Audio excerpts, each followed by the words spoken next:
Bertemu kembali dalam pelajaran bahasa Yunani Perjanjian Baru. Kita akan melanjutkan pelajaran kita tentang penerjemahan satu ayat dari kitab Injil Yohanes. Dan saat ini kita masih di Injil Yohanes pasal yang pertama.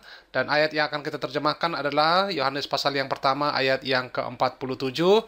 Ini adalah ayatnya, lumayan singkat dan mudah untuk diterjemahkan. Jikalau Anda sudah mengikuti akan alur cerita yang sudah kita ikuti, yang sudah kita lihat dari pelajaran sebelumnya. Mari kita coba baca akan ayat ini menurut pembacaan Erasmus atau Erasmian, dan mudah-mudahan Anda juga ikut membacanya sehingga Anda nanti semakin mahir dan semakin bisa menganalisa setiap elemen yang terkandung di dalam ayat ini. Baik, mari kita baca bersama-sama.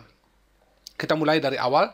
Eiden ho Jesus ton Nathanael erkomenon pros auton, kai legei peri autu, ide aletos Israelites, en ho dolos houk estin. Nah, seperti biasa yang saya lakukan adalah mengenali setiap elemennya dan kata kerja yang ada di dalam kalimat ini atau dalam ayat ini. Nah, kata kerja yang pertama adalah ada di sini eiden, dia bentuk daripada eoris.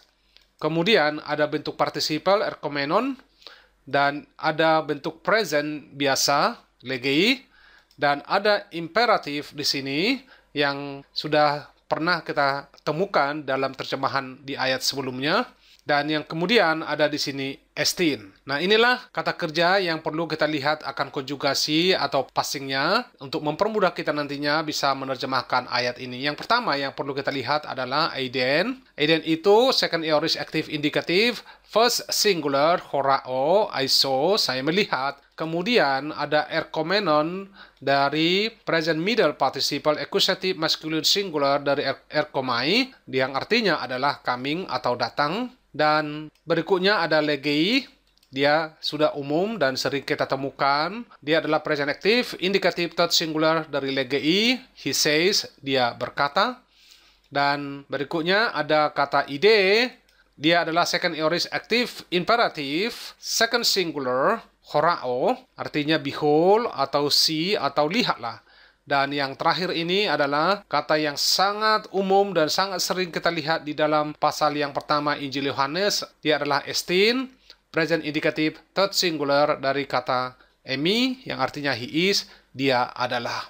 Nah, tentu ketika kita memperhatikan ayat di sini, ketika kita memperhatikan ayat ini, yang perlu kita amati selalu adalah manakah yang merupakan subjek daripada kata kerjanya. Nah, kata yang pertama ini tentu eiden, subjeknya adalah Yesus, dan ton Nathanael adalah objeknya. Kemudian, hal lain yang perlu kita perhatikan adalah dengan penggunaan daripada kata depan. Dia di sini adalah pros auton, pros diikuti oleh accusative, kita sudah lihat sebelumnya, toward, to, dan berikutnya ada di sini peri plus accusative yang artinya concerning atau about, tentang, mengenai. Hal lain adalah and ho. Ho di sini adalah dari relative pronouns. Ini yang sudah kita kenal sebelumnya. Relative pronouns sangat umum dan tentu perlu dikuasai. Nah, kalimat ini sudah siap untuk diterjemahkan. Terjemahan yang saya berikan di sini adalah dalam bahasa Inggris berbunyi demikian. Jesus saw Nathanael coming toward him, and he said concerning atau about him, behold, a true Israelite in whom there is no guile. Nah, perhatikan di sini kata in whom berasal daripada kata atau frasa en ho. Kata ho bisa diterjemahkan which, that, who. Dalam hal ini karena dia berhubungan dengan dative, maka in whom. Itulah yang merupakan terjemahan daripada enho. Yang berikutnya tentu di dalam bahasa Indonesia bisa kita terjemahkan kalimat ini berbunyi demikian.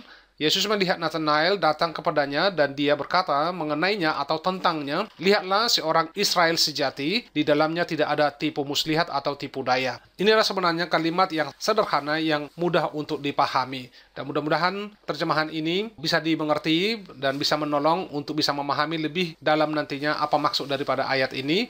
Dan terlebih dahulu tentu kenali setiap kosakatanya, kenali setiap kata yang ada, dan kenali tensisnya, dan setelah itu Anda akan mengetahui bagaimana arti daripada ayat itu nantinya menurut arti yang disampaikan dalam bahasa Yunaninya. Nah, Tentu jikalau Anda ingin melihat akan terjemahan daripada ayat yang berikutnya, ayat 48, silakan lihat untuk pelajaran yang berikutnya, dan mudah-mudahan apa yang saya berikan di sini bisa bermanfaat dan bisa membantu Anda untuk semakin menguasai bahasa Yunani dan bisa memberikan tafsiran, bisa memberikan arti yang sesungguhnya daripada suatu ayat, dan nantinya Anda bisa melakukannya sebaik mungkin untuk menjadi berkat bagi banyak orang. Nah, jika Tuhan berkenan, kita akan melanjutkan pembelajaran ini dan mudah-mudahan kita bisa mendapatkan pengetahuan yang lebih baik lagi sehingga kita mampu untuk bisa memberikan suatu eksegesis daripada suatu ayat. Sampai ketemu kembali, Tuhan Yesus memberkati.